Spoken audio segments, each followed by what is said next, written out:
Сәлеметсіңдер ме балалар? Бұл математика сабағы. Сіздермен бірге Жанат Айтқожақызы. Бүгін бізде 32-ші сабақ. Шамаларды өлшеу. Бүгінгі сабақта шамаларды қосасың және азайтасың. Менің арнама тіркеліп, лүпілді басып, қоңырау басуды ұмытпаңдар, балалар. Күнделікті тапсырмаларды бірге орындайық. Нөмірі 1 есеп. Сырым көрсетілген мөлшерге дейін тағы қанша литр су құю керек? Көрсетілген мөлшер балалар мұнда 9 литр екен. Ал аквариумде бізде 7 литр. Сырым 7 литрге тағы 2 литр қосатын болса, құю керек болатын болса, сонда 9 литр болады екен. Яғни 7 литр қосу 2 литр тең 9 литрге. Алия ұзындығы 10 сантиметр ермексазды қандай бөліктерден алды?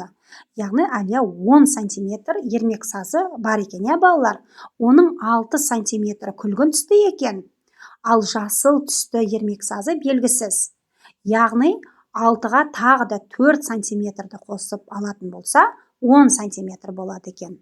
Сонда Алия жасыл ермексаздан тағы да 4 сантиметр алған екен. 6 сантиметр қосу 4 сантиметр тең 10 сантиметрге. Нөмірі 2 есеп. Заттарды массаларының кему ретіне қарай ата. Яғни балалар массаларды кему ретімен айтатын болсақ, бірінші біз үлкен саннан, үлкен массадан кіші санға дейін кему ретімен айтады екенбіз. Яғни 8 килограмм картоп, 7 килограмм қызанақ, 6 килограмм қияр, 5 килограмм қарбыз, 4 килограмм қауын, 2 килограмм алма, 1 килограмм өрік екен. Нөмір 3 есеп. Бір себетті таңдап ал. Себеттегі сан шығу үшін оған 3 жіп орамын сал. Яғни бірінші себетте 8 тұр, балалар. Біз оған 1, қосу 2, қосу 5, сонда 8-ге тең болады екен, балалар.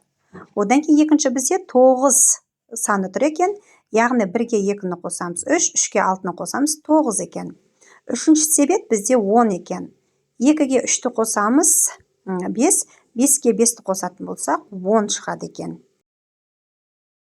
Нөмірі 4 есеп. Тез есепте.